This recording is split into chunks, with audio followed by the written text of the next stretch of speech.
Hello friends, कैसे हैं आप सभी लोग। तो फ्रेंड्स, आज हम लोग प्रैक्टिस सेट करने वाले हैं।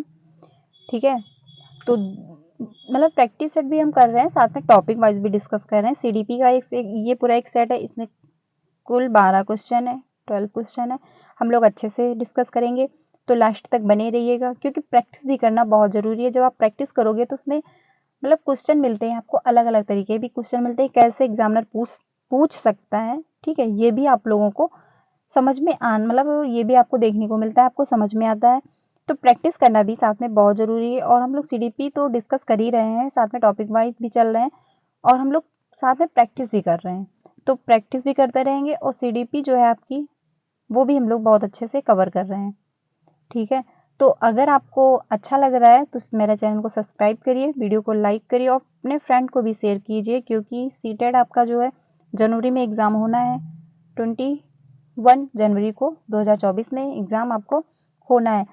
तो जो आप अच्छे से पढ़ाई करिए। मैं ये नहीं कहती आप मेरे से ही पढ़िए, आपको जहाँ समझ में आए आप अच्छे से पढ़िए, आपका अपना 100% दीजिए, क्योंकि जब तक आपका सीटेट क्लियर नहीं होगा आप कहीं भी अप्लाई नहीं कर पाओगे। तो सीटेट क्लियर होना बहुत ज़रूरी है। जितना भी टीचिंग एग्ज़ाम है, तो सीटेट क्लियर होना बहुत ज़रूरी है। आपका सीटेट जो एग्ज़ाम है आपका जनवरी में होना है।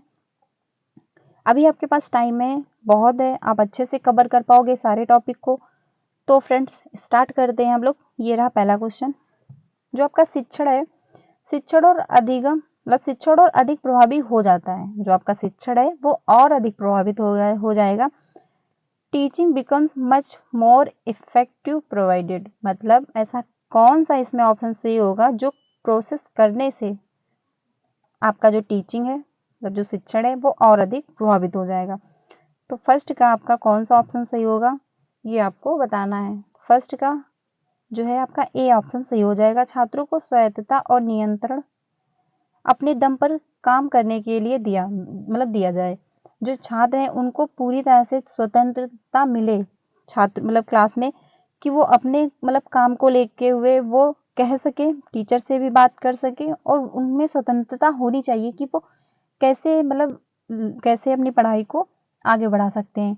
ये नहीं कि मतलब उसमें टीचर इंटरेक्ट हो रहा है, मतलब टीचर अपना हस्तक्षेप कर रहा है, उसमें ये नहीं होना चाहिए। उसमें छात्र को पूरी स्वतंत्रता देनी चाहिए, छात्र अपने तरीके से अपनी पढ़ाई को आगे बढ़ाए। तो इसका पहला ऑप्शन सही हो जाएगा। आगे बढ़ते हैं हम लोग, क्वेश्चन नंबर 2 पे चलते हैं। ये रहा क्वेश्चन नंबर 2। तो जो आपका क्वेश्चन नंबर 2 है, एक अच्छा शिक्षक है अ गुड क्लासरूम टीचर।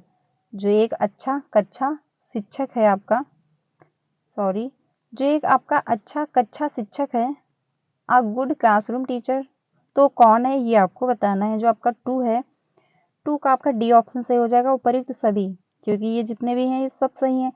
प्राकृतिक सीखने वालों जो है आपका, प्राकृतिक सीखने वालों को पोषण देता है। मतलब जो प्राकृतिक सीखने वालों को पोषण, क्या मतलब ये हुआ, जो अच्छा शिक्षक होगा वो मतलब अच्छे से बच्चों को पढ़ाएगा, उसको अच्छे से समझ में भी आएगा। ठीक है, शिक्षार्थियों को संवाद में संलग्न करने के लिए प्रोत्साहित करेगा। मतलब बच्चे जो समूह में सीखते हैं, जिसको कहते हैं समावेशी शिक्षा, इंक्लूसिव एजुकेशन। तो जब बच्चा एक दूसरे के साथ सहयोग करके सीखेगा तो बेहतर सीखेगा, क्योंकि बहुत ऐसी बातें हैं जो एक बच्चे को नहीं आती पर दूसरे बच्चे को आती होंगी, तो ये इनसे कुछ सीखेगा, ये इससे कुछ सीखेगा, है ना। तो जो बच्चे होते हैं जब वो समूह में सीखते हैं तो वो एक दूसरे से बहुत कुछ सीखने को पाते हैं। ठीक है, तो जो संवाद है उसको भी बढ़ावा देना चाहिए एज अ टीचर। और जो तीसरा है, वास्तविक दुनिया की परिस्थितियों में सीखने वालों को आमंत्रित करता है। मतलब जो वास्तविक परिस्थिति है, बच्चे की जो वास्तविक परिस्थिति है, मतलब उसमें वो सीखने को लिए भी छात्र को प्रोत्साहित करता है, जो टीचर एक अच्छा शिक्षक जो होता है। तो इसका सी ऑप्शन मतलब इसका डी ऑप्शन सही हो जाएगा। ठीक है, क्योंकि जितने भी हैं ये सभी सही हैं स्टेटमेंट, तो इसका डी ऑप्शन सही हो जाएगा। आगे चलते हैं हम लोग क्वेश्चन नंबर 3 पे। जो आपका क्वेश्चन नंबर 3 है, छात्रों के पास सीखने और सिखाने के लिए निम्नलिखित विशेषताएं हैं। स्टूडेंट हैव फॉलोइंग जो है, अब मतलब जो स्टूडेंट हैं, मतलब जो छात्र हैं, उनको उनके पास सीखने सिखाने के लिए निम्नलिखित विशेषताएं हैं, वो कौन सी हैं आपको बताना है। तो जो आपका थर्ड है इसका डी ऑप्शन सही हो जाएगा। उपर्युक्त सभी हो जाएंगे। इसमें सीखने में सक्रियता, मतलब सीखने में भी सक्रियता हो, बालक अच्छे से सीख पाए, सीखने के लिए एक्टिव हो। छात्रों में सीखने की क्षमता, छात्र में सीखने की कितनी क्षमता है, मतलब वही हुआ जैसे कि बालक अच्छा 1 में है, क्लास 1 में बालक है, तो आप उसको क्लास 5th का तो नहीं पढ़ाने लगोगे, है ना, क्लास 5th का नहीं पढ़ाने लगोगे। उसकी मतलब उसकी समझ, उसकी जो क्षमता है वो कक्षा 1 की ही क्लास की समझने की है। वो 5th का पढ़ाओगे वो कुछ नहीं समझ पाएगा। तो बालक किस लेवल का है, मतलब उसकी उम्र क्या है, वो किस हिसाब से, कितनी उसमें क्षमता है समझने की, तो उस हिसाब से बच्चा क्लास में रहता है और उसको इसी लेवल का पढ़ाया जाता है। तो ये भी इसका ऑप्शन सही है। तो जो आपका सी है, छात्र नए अनुभव के संबंध में आत्म गतिविधि के माध्यम से ज्ञान का निर्माण करता है। जो छात्र है अपने नए अनुभव से, जो आपका उसका पूर्व नॉलेज है और जो नया नॉलेज है उसमें वो संबंध बना के अपनी गतिविधियों के माध्यम से निर्माण करता है। मतलब वो और बेहतर तरीके से सीखता है आपके पूर्व, क्योंकि जब बच्चा मतलब स्कूल जाता है तो उसका पूर्व नॉलेज होता है, उसको कुछ ना कुछ आता है, उसी के बेस से हम लोग नया नॉलेज मतलब बच्चे को देते हैं। उसका पूर्व नॉलेज जो है पहले हम लोग उसका पता लगाते हैं एज अ टीचर, फिर हम लोग उसको आगे बढ़ाते हैं। उसकी जो मातृभाषा है उसी के माध्यम से हम लोग आगे उसको बढ़ाते हैं। तो इसके जो हैं तीनों स्टेटमेंट सही हैं, तो इसलिए इसका फोर्थ मतलब डी ऑप्शन सही हो जाएगा। जो आपका थर्ड क्वेश्चन है इसका डी ऑप्शन सही हो जाएगा। आगे बढ़ते हैं हम लोग क्वेश्चन नंबर 4 पे चलते हैं। ये रहा, एक धीमी शिक्षार्थी की जरूरत, आ स्लो लर्नर नीड, मतलब जो एक धीमा शिक्षक होता है, मतलब शिक्षार्थी होता है, छात्र होता है, उसकी क्या मतलब नीड है, उसकी क्या जरूरत है, ये आपको बताना है। तो जो 4 है, 4 का ए ऑप्शन सही हो जाएगा। उसको अतिरिक्त समय देंगे। बालक सीखने में उसको प्रॉब्लम हो रही है, वो कोई बालक है, मतलब सभी बालक एक समान नहीं होते, कक्षा में हर बालक अलग अलग होता है। किसी में सीखने की क्षमता ज़्यादा होगी, कोई प्रतिभाशाली बालक होंगे, किसी में सीखने की क्षमता कम होगी। कोई बालक बेहतर तरीके से तुरंत सीख जाएगा, कोई बालक को थोड़ा समझाना पड़ेगा, कोई बालक बहुत जल्दी से मतलब कम समय में कवर करेगा, किसी बालक को थोड़ा टाइम देना पड़ेगा। तो हर बालक की सीखने की क्षमता अलग अलग होती है, ये भी हमको ध्यान में रखना है। ठीक है, तो ऐसा जो बालक जिसको सीखने में थोड़ा सा समय लग रहा है, उसको सीखने में उसको मतलब उसकी जो नीड है, उसकी जो ज़रूरत है, उस हिसाब से आप क्या करेंगे, तो उसको अतिरिक्त समय देंगे, थोड़ा सा उसको ज़्यादा समय देंगे, क्योंकि उसको जो सीखने की है, जो उसको सीखने की क्षमता है वो कम है, तो उसको जब ज़्यादा समय देंगे आप तो बेहतर सीख पाएगा। फिर धीरे धीरे वो इसका जो प्रोसेस है वो अच्छे से होता जाएगा और वो एक टाइम आने पे अच्छे से करने लगेगा।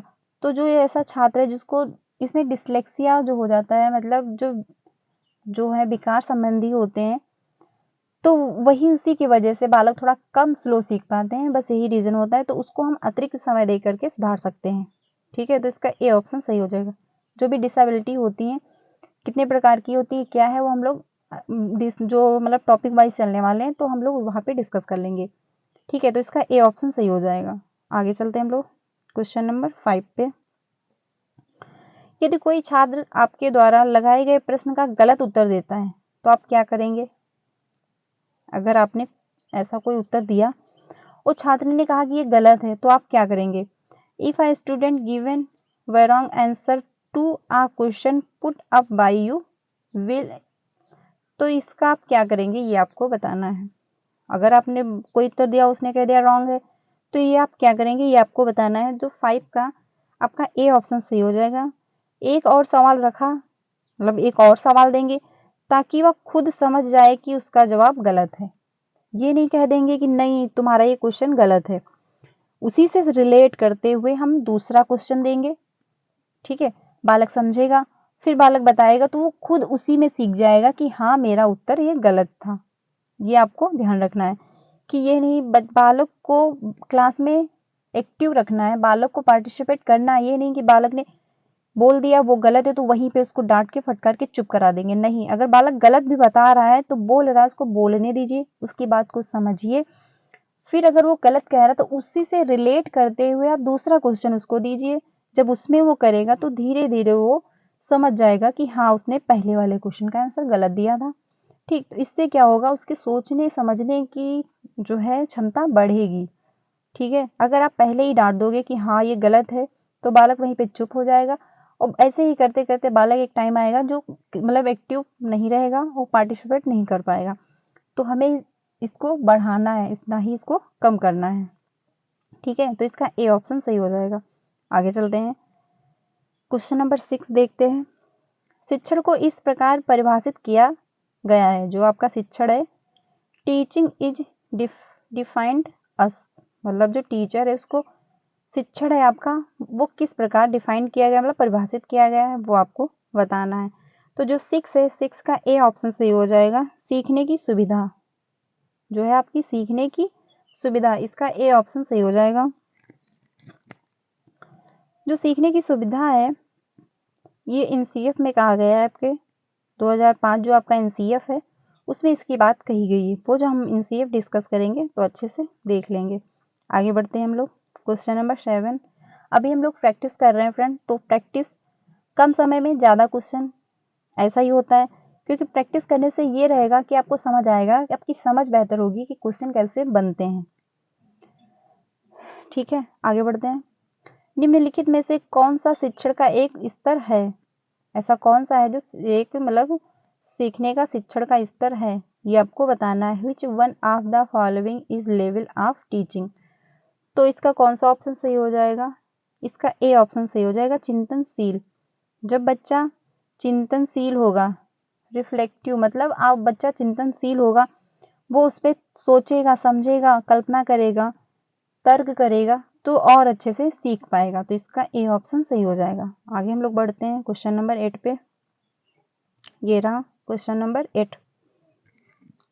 तो जो आपका क्वेश्चन नंबर 8 है, छात्रों के लिए परामर्श सबसे उपयोगी है, जो छात्र हैं उनके लिए परामर्श सबसे ज़्यादा उपयोगी है। तो इसमें 8 में कौन सा ऑप्शन सही होगा, इसमें सी ऑप्शन सही होगा। उनमें आत्मविश्वास का विकास करना, जो छात्र हैं जब परामर्श मतलब वो आपस में बातचीत करेंगे तो उसमें आत्मविश्वास बढ़ेगा, ना कि कम होगा। जब वो बातचीत करेंगे तो उनमें हिम्मत बढ़ेगी। ठीक है, तो वो और अच्छे से पार्टिसिपेट कर पाएंगे, और अच्छे से पढ़ पाएंगे, उनमें और अच्छे से आत्मविश्वास जागेगा और वो बहुत अच्छे से आगे बढ़ पाएंगे। तो इसका सी ऑप्शन सही हो जाएगा। आगे बढ़ते हम लोग क्वेश्चन नंबर 9 पे चलते हैं। ये रहा क्वेश्चन नंबर 9। शिक्षक की भूमिका है, the role of teacher is, मतलब शिक्षक की क्या भूमिका होती है क्लासरूम में या फिर एक बालक को पढ़ाने में। तो जो 9 है आपका, 9 का डी ऑप्शन सही होगा, उपर्युक्त सभी, ऑल ऑफ द अबव। तो जो ए है, ए मतलब ज्ञान का संचार करना शिक्षक का है काम। ठीक है, छात्रों में अनुशासन बनाए रखना, ये भी टीचर का एक काम है कि भाई छात्र में भी अनुशासन बनाए रखें, तो ये भी टीचर का एक काम हुआ। एक शिक्षार्थी केंद्रित गतिविधि आधारित संवादनात्मक और अधिगम बनाना, मतलब ये भी है कि मतलब शिक्षा मतलब छात्र मतलब चाइल्ड सेंटर एजुकेशन, जो बच्चे को सेंटर में रखने की बात करती है। तो शिक्षार्थी केंद्रित मतलब बाल मतलब चाइल्ड सेंटर एजुकेशन भी देनी चाहिए, जिसमें बालक के अकॉर्डिंग स्कूल की जो भी है रूल होने चाहिए, ना कि स्कूल के अकॉर्डिंग बालक होना चाहिए। अगर बालक को चलने में दिक्कत है तो ये नहीं कि आप जो मतलब उसका जो क्लास है वो आप 5th फ्लोर पे कर दोगे, वो आप ग्राउंड फ्लोर पे भी कर सकते हो। तो जो शिक्षक है, जो मतलब छात्र है, छात्र के अकॉर्डिंग स्कूल की व्यवस्थाएं होनी चाहिए, ना कि स्कूल के अकॉर्डिंग छात्र होने चाहिए। ये भी आप लोग ध्यान रखिएगा। तो इसका डी ऑप्शन सही हो जाएगा। आगे बढ़ते हैं, क्वेश्चन नंबर 10 देखते हैं हम लोग। ये रहा, जीन पियाजे के अनुसार 0 से 14 वर्ष की जो आयु होती है, जीन पियाजे ने 0 से 14 वर्ष की आयु में ही डिस्कस कर दिया, मतलब जो बालक हैं उनको 4 स्टेजों में बांट के उनका पूर्ण विकास कर दिया। इस बारे में हम लोग जब पियाजे की थ्योरी डिस्कस करेंगे तब करेंगे। अभी के लिए क्वेश्चन देख लेते हैं। अकॉर्डिंग टू पियाजे, ठीक है, द मेंटल डेवलपमेंट ऑफ 0 से 14 वर्ष मतलब years age group accounts in of 4 stages, मतलब इन्होंने 4 स्टेजेस में बांटा है 0 से 14 वर्ष में। तो जो वो आपका 7 से 11 वर्ष की एज है, जो आपकी 7 से 11 वर्ष का जो समय है वो कौन सा हो जाएगा, ये आपको बताना है। तो 10 का आपका जो है सी ऑप्शन सही हो जाएगा। मूर्त संक्रियात्मक अवस्था इसको कहते हैं, या मूर्त परिचालन अवस्था भी कहते हैं। हिंदी में बदल सकते हैं क्योंकि ये सीडीपी है। एक शब्द के कई अर्थ होते हैं और कई उसके मतलब एक ही होगा, पर उसको लिखने का तरीका अलग होगा। जैसे यहाँ पे लिखा है मूर्त परिचालक अवस्था या मूर्त संक्रियात्मक अवस्था भी होता है। तो इसको हम लोग जो है आपका सेंसरी मोटर एज, हम लोग एज में लिख रही हूँ, जो आपका सेंसरी मोटर है, ठीक है, जो आपका सेंसरी मोटर है ये 0 से 2 वर्ष की एज है। और जो आपका प्री ऑपरेशन, जो आपका प्री ऑपरेशनल मतलब स्टेजेस है, जो इसको बोलते हैं पूर्व संक्रियात्मक अवस्था, ये आपका 2 से 6 वर्ष की एज है। और जो आपका मूर्त संक्रियात्मक मतलब जो आपका मूर्त संक्रियात्मक अवस्था है, इसको कहते हैं 7 से 11 वर्ष की अवस्था। और जो आपका फॉर्मल मतलब है जो अमूर्त अवस्था है, इसको कहते हैं 11 से 14 वर्ष की एज। इन्होंने 4 स्टेजों में बच्चे को डिवाइड किया, वो हम लोग जब प्याजे की थोड़ी डिस्कस करेंगे तब देखेंगे। अभी के लिए इसका सी ऑप्शन सही हो जाएगा। एज मैंने बता दी है आपको, आप लोग ध्यान रखिएगा क्योंकि ये क्वेश्चन बन जाता है। आगे चलते हम लोग क्वेश्चन नंबर 11 पे। एक शिक्षक के रूप में आप उन छात्रों के साथ कैसे बैठेंगे जो एक दूसरे से बात कर रहे हैं। एज अ टीचर, जैसे आप पढ़ा रहे हो, बच्चे पीछे बैठ के आपस में बात कर रहे हैं, पटाखा मार रहे हैं और आप पढ़ाते जा रहे हो, फिर आपने देखा तो आप क्या करोगे, ये आपको बताना है। उनकी अनदेखी कर दोगे, इग्नोर मार दोगे कि ठीक है बात कर रहे हैं अपना करने दो, हम अपना पढ़ा के चले जाएंगे, मुझे क्या, ऐसा कर दोगे आप? नहीं। उन्हें चुप रहने या कक्षा छोड़ने के लिए कहोगे कि चुप रहो या फिर कक्षा छोड़ के बाहर निकल जाओ, ऐसा करेंगे? या फिर उन्हें कक्षा से बाहर निकाल दो, उन्हें कक्षा से बाहर ही निकाल दोगे? या फिर उनसे पूछे कि वे ध्यान क्यों नहीं दे पा रहे हैं, उनसे आप पूछेंगे जाके कि आप ऐसा क्या है भाई, या फिर मैं अच्छे से नहीं पढ़ा पा रहा, या फिर ये टॉपिक इंटरेस्टिंग नहीं है, या फिर कौन सा रीजन है जो आप लोग नहीं देख रहे हो या आप लोग ध्यान नहीं दे रहे हो। तो ये इसका डी ऑप्शन सही होगा कि आप वहां पे जाएंगे, पूछेंगे कि क्या प्रॉब्लम है, ठीक है, तो इसका डी ऑप्शन सही हो जाएगा। फ्रेंड्स लास्ट क्वेश्चन पे चलते हैं हम लोग, 12 क्वेश्चन ये रहा। एक कक्षा में एक शरारती बच्चा छात्रों को परेशान करता है। बच्चे की समस्या को जानने के लिए एक शिक्षक को कौन सी विधि अपनानी चाहिए?